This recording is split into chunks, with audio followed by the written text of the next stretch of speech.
যারা কোরবানি করবে, কোরবানির জন্য নিয়াত করেছে, হুজুর বলেছেন দুটি জিনিস জন্য তারা না করে। এক নম্বরে হলো তাদের হাতের নখগুলি কাটবে না। মুসলমানেরা মনে থাকবে তো ইনশাআল্লাহ? জোরে পড়েন ইনশাআল্লাহ। ইনশাআল্লাহ যারা কোরবানি আমরা করব নিয়াত করেছি, জিলহজ মাসের আগেই এই কাজগুলি করা উচিত ছিল। আজকে 2 তারিখ, হাতের নখ কাটবেন না। নম্বর 2, ওয়াকাসরিস শাওয়ারিব, অর্থাৎ আপনার আমার দাড়ি মোজগুলি বারবার যে আমরা প্রত্যেক দিন ছাঁচি, এটা না করা ভালো, এটা করবেন না 1 আর 10 তারিখের আগে। আর কোরবানি দিয়ে বাকি কাজগুলি আপনারা করবেন, কোনো সমস্যা নাই। তাহলে আমল বলেছে কিন্তু বেশ কয়েকটা।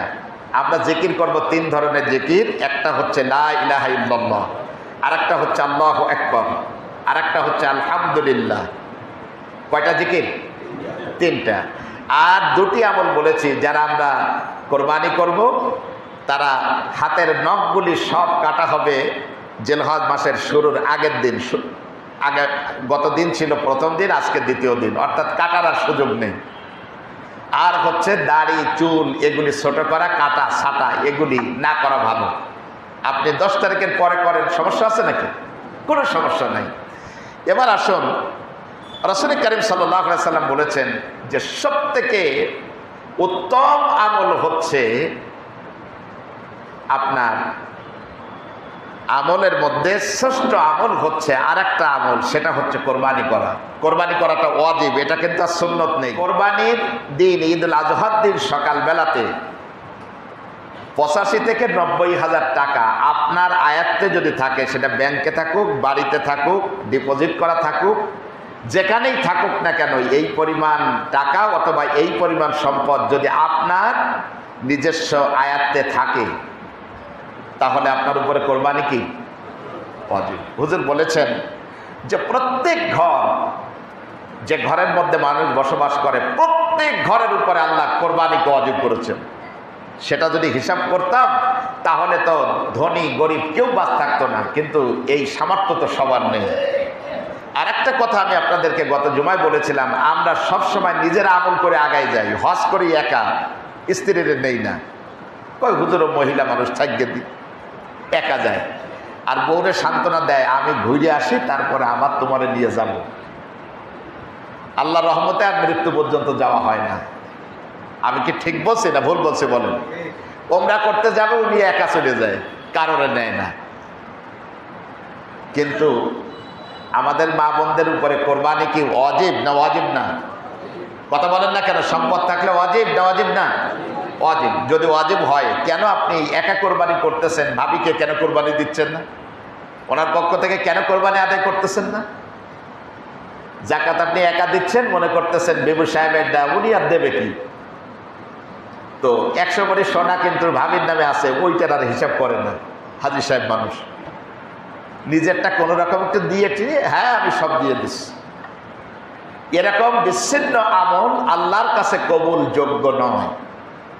আমাদের ফ্যামিলিগুলির মধ্যে যত ঝামেলা, একটা কারণে আমরা হচ্ছে আর্থিক সচ্ছ নই, আমরা আমলের ক্ষেত্রে অনেক ঘাটতি আছে প্রত্যেক ফ্যামিলিতে, যে কারণে আল্লাহর রহমত ঘরের উপরে বর্ষিত হয় না। প্রিয় হাজিরিন, রাসূল করিম সাল্লাল্লাহু আলাইহি সাল্লাম বলেছেন, আল্লাহ লানাত করেছেন 4 শ্রেণীর মানুষের উপরে। মনে রাখতে হবে কিন্তু, সকল ভাইদেরকে বলছি যারা শুনতেছেন, আল্লাহ স্বয়ং লানাত করেছেন 4 শ্রেণীর মানুষের উপরে। কয় শ্রেণী? 4 শ্রেণী। 1 নম্বর, হযরত আলী এই হাদিসটা বর্ণনা করেছেন। আপনারা জানেন রাসূল করিম সাল্লাল্লাহু আলাইহি সাল্লামের জামাতা হযরত আলী হাদিস বর্ণনার ক্ষেত্রে খুব কম পরিমাণ হাদিস তিনি বর্ণনা করেছেন। উনি বললেন, একটা শব্দ যদি ডান বাম হয়ে যায়, কিয়ামতের দিন আসামি হব না। একবার স্রেফ যে কয়টা কথা আমার মনে আছে তাই বলছেন, সেই আলীর হাদিস এটি। উনি বলেছেন, লানাল্লাহু মান লানা ওয়ালিদাইহি, সেই ব্যক্তির উপরে আল্লাহ লানাত, যেই সন্তান তার বাপ মায়ের উপরে লানাত দেয়, বাপ মাকে গালি দেয়। এরকম মানুষ আমাদের মসজিদের মুসল্লিরা কেউ নাই মনে হয়, আছে নাকি? জবাব দেন না কেন? সবাই নাকি এই রোগে আক্রান্ত? আব্বা আম্মাকে যেই ব্যক্তি লানত করবে, গালি দিবে, খারাপ কথা বলবে, হুজুর বলেছেন যে আল্লাহ তাআলা সেই ব্যক্তির উপরে, সেই সন্তানের উপরে লানত করেছেন। নম্বর 1। নম্বর 2, ওয়ালানাল্লাহু মান যাবাহা লিগাইরিল্লাহ, আল্লাহর নাম উচ্চারণ ব্যতীত যেই ব্যক্তি পশু জবহ করে, আল্লাহ বলেছেন তার উপরে আল্লাহ লানত বর্ষিত হবে, বলেছেন মুহাম্মদ রাসূলুল্লাহ সাল্লাল্লাহু আলাইহি সাল্লাম। 2। নম্বর 3, হুজুর বলেছেন লানাল্লাহু মান আওয়া মুহদিসান, যেই ব্যক্তি বেশি বেশি বেদাত করে, সেই ব্যক্তিকে যেই ব্যক্তি আশ্রয় দেয়। আশ্রয় দেয় মানে কি? মনে করেন সেই ব্যক্তি নামাজ কালাম কিচ্ছু করে না, আমি দেখছি অনেক জায়গায় মাজারগুলির মধ্যে জিকির করে সারাদিন রাত, পুরুষ নাই নারী নাই একসাথে সব, হাতের মধ্যে আবার তবলা, কারো কারো কাছে আবার হারমোনিয়াম। তো জিজ্ঞেস করেছি, বাবা নামাজ পড়া লাগবে না? কয় বুঝবেন না হুজুর, কলবের সাথে কলবের মিল যদি থাকে নামাজ রোজা লাগে না। নাউজুবিল্লাহ পড়তে পারলেন না নাকি? এটা কি বলা কোনো মুসলমানের জন্য জায়েজ? কথা বলেন না কেন জায়েজ? যেই ব্যক্তি নামাজ কালাম পড়ে না, তার সাথে যেই ব্যক্তি সক্ষতা দিয়ে সেই ব্যক্তিকে আশ্রয় প্রশ্রয় দেবে, হুজুর বলেছেন সেই ব্যক্তির উপর আল্লাহ লানত। ইসলাম পছন্দ করে না। আমাদের সমাজে এক শ্রেণীর মানুষ আছে, অনেক বড় ডিগ্রি, অনেক বড় মানুষ, অনেক সম্মান, পাশে যে মানুষ কথা বলতে ভয় পায়, কিন্তু জমির আইল ঠেলার ওস্তাদ। কি আছে না নাই? বাড়িওয়ালারা খুব ভালো করে জানে পাশের বাড়িওয়ালার সাথে কি সম্পর্ক, এটাও সে জানে। রাসূল কারীম সাল্লাল্লাহু আলাইহি ওয়াসাল্লাম বলেছেন লানাত আল্লাহ পাক দিয়েছেন সেই ব্যক্তির উপরে, ওয়ালানাল্লাহু মিন গায়রি মানারুল আরদ, যেই ব্যক্তি জমির আইল ঠেলে, আল্লাহ রাব্বুল আলামিন তার উপরে লানত পেশ করেছেন। কিয়ামতের দিন আল্লাহ তার চেহারা দেখবেন না। সুতরাং এই 4টা অভ্যাস যাদের মধ্যে আছে, আমি অনুরোধ করব আজকের থেকে অভ্যাসটা বদলায় ফেলেন। কোরবানির দিনে আমরা কোরবানি দেই, কিন্তু ম্যাক্সিমাম ক্ষেত্রে আমাদের উদ্দেশ্যটা খারাপ হয়। খারাপটা কেমন? যে আমার আব্বা কোরবানি দিতেন 2 লাখ 3 লাখ টাকার গরু কিনে, সেই যুগে আল্লাহ আমি 2 লাখ টাকা 3 লাখ টাকার নিচে গরু কিনলে কিরাম দেখা যাবে, মানুষ কি বলবে আমাকে, এই চিন্তাটা আগেই মাথার মধ্যে থাকে। আরেক শ্রেণীর নিয়তটার মধ্যে গলদ হচ্ছে এমন, আমাদের এলাকায় যত কসাই আছে এদের সাথে আগে কথা বলে, তুই কি আমার সাথে একটু হাটে যাবি? কেন? আমার তো আন্দাজ পড়িয়ে নাই, গরু কত কেজি হতে পারে, এভারেজ কত দাম পড়তে পারে, ওজন কতটুক হতে পারে, তুই তো দেখলেই টের পাবি, চল আমার সাথে হাটে যাই।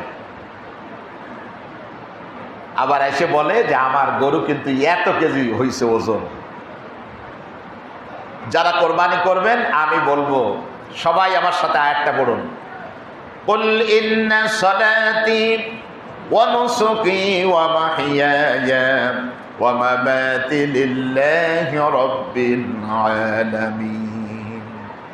নবী হে, আপনার উম্মতদেরকে স্পষ্টভাবে বলে দেন, ও আমার উম্মতেরা, আল্লাহর প্রতি যখন আনুগত্য পেশ করলে সকল সময় একটা কথা শুধু বলো, কুল ইন্না সলাতি, নিশ্চয়ই আমার নামাজ, ওয়া নুসুকি, আমার কবর, আমার কোরবানি, ওয়া মাহইয়ায়া ওয়া মামাতি, আমার জীবন এবং মরণ, লিল্লাহি রাব্বিল আলামিন, এই পৃথিবী যিনি সুন্দর করে প্রতিপালন করতেছেন সেই বিশ্ব প্রতিপালক আল্লাহ রাব্বুল আলামিনের জন্যই নিবেদিত। আল্লাহর জন্য যদি হয় আপনার কোরবানি, আল্লাহর জন্য যদি হয় আপনার নামাজ, আল্লাহর জন্য যদি হয় আপনার বেঁচে থাকা, আল্লাহর জন্য যদি হয় আপনার মৃত্যু, বিশ্বাস করেন তাহলে আপনি মুমিন, নতুবা আপনি মুমিন না, আপনি মুনাফিক। সুতরাং আমরা যেন আমাদের তাকওয়াটা ঠিক করে নেই, মনটা ঠিক করে নেই কোরবানি দেওয়ার আগে। যদি সেরকম কোরবানি হয়, আল্লাহর হাবিব বলেছেন কিয়ামতের দিন যেই সমস্ত পশুগুলিকে সারা জীবন সে কোরবানি করেছে, মিজানের পাল্লার উপরে সমস্ত পশুগুলিকে উঠিয়ে দেওয়া হবে, আল্লাহ রাব্বুল আলামিন সেই ব্যক্তিকে জান্নাত দান করবেন। আপনি কোরবানি করবেন, আল্লাহ পাকের নিকটবর্তী আপনি হয়ে যাবেন। মিল্লাতের পিতা হযরত ইব্রাহিম আলাইহিস সালাম কোরবানি করেছিলেন নিজের সন্তানকে কোরবানি করার কারণে তিনি হয়ে উঠেছিলেন আল্লাহ পাকের কাছে অধিক প্রিয়। আপনিও যদি আপনার কোরবানিটা সেভাবে করতে পারেন, ইনশাআল্লাহ আমিও আল্লাহ পাকের কাছাকাছি চলে যেতে পারবো। আল্লাহ আমাদেরকে নিয়াত সহি করে কোরবানি করার তৌফিক দান করুক। প্রিয় ভাই সব, আমরা সকলেই জানি আমাদের দেশটা নিয়ে আমরা গভীর উদ্বেগের ভিতরে আছি। পার্শ্ববর্তী বিরাট একটা দেশ, যেই দেশটা আমাদের মূল ভূখণ্ডের 3 দিকে বেষ্টিত। এক পাশে আছে আপনার বার্মা, যেটাকে মায়ানমার বলে থাকি আমরা। প্রিয় ভাই সব, এই 2টা দেশই আমাদের এখন চরম দুশ্মনে পরিণত হয়েছে। তারা পুশব্যাক করে পুশিন করে আমাদের দেশে 13-14 লক্ষ রোহিঙ্গাকে ঢুকিয়ে দিয়েছে। বছরের পর বছর তাদেরকে টানতে হচ্ছে রাষ্ট্রীয় কোষাগার থেকে টাকা খরচ করে। এটা আমাদের জন্য উদ্বেগের। আর আপনারা জানেন 5ই আগস্টের পরে পার্শ্ববর্তী দেশের এখন ঘুম নাই, ঘুম হারাম হয়ে গেছে তাদের। শুধু বাংলাদেশ জিকির করতেছে। একসময় ওরা আমাদেরকে হুমকি দিয়েছে, তোমাদেরকে পেঁয়াজ দেবো না, না খেয়ে মরবা। তোমাদেরকে আমরা আলু দেবো না, না খেয়ে মরবা। চাউল দেবো না, আদা দেবো না, পেঁয়াজ দেবো না। এরকম হাজারো কথা বলে আমাদেরকে চোখ রাঙ্গানি দিত। কিন্তু সব থেকে আশ্চর্য হলো 5ই আগস্টের পরে এই 9 মাসে কোনো কিছু আমদানি যখন বন্ধ, বাংলাদেশের সব জিনিস এখন সহনীয় পর্যায়ে। আলু এখনো 4 কেজি 100 টাকা মাত্র, যা আমরা গত বছর খাইছি কয় টাকা আপনি হিসাব করেন। প্রিয় ভাই সব, একটা কথা হচ্ছে, কোন জাতি যখন তার জাতিসত্তাকে ভুলে যায়, সেই ব্যক্তি কিন্তু মানুষের দাসে পরিণত হয়, সে আল্লাহর প্রেমিক বান্দা হয় না। আর মানুষ যখন অন্যের উপরে নির্ভরশীল না হয়ে নিজে চলার মতো সক্ষমতা অর্জন করতে চায়, আল্লাহ তাকে বহু গুণে ক্ষমতা বৃদ্ধি করে দেন যে তোমরা চলতে পারবে, কোনো সমস্যা নাই। আমরা দোয়া করি আল্লাহ এই গভীর ষড়যন্ত্রের হাত থেকে আমাদের প্রিয় মাতৃভূমি বাংলাদেশকে রক্ষা করুন, বলেন আমিন। এখনো পর্যন্ত তাদের পার্লামেন্টের মধ্যে বলে আমাদের দেশ ওরা দখল করে নেবে। আর আমাদের দেশে কিছু সংখ্যক 5-8 গোলাম আছে, এই দেশের এখনো পর্যন্ত দালালি করতেছে। আমি কি ঠিক বলছি না ভুল বলছি? এরা হচ্ছে দেশের দুশমন। এদের মধ্যে বিশ্বাস করেন দেশপ্রেম নাই। যেই জাতির মধ্যে দেশপ্রেম নাই সে তো মুমিন না, সে তো মুনাফিক। আল্লাহ রাব্বুল আলামিন আমাদেরকে কথাগুলি আমল করার তৌফিক আল্লাহ দান করুক।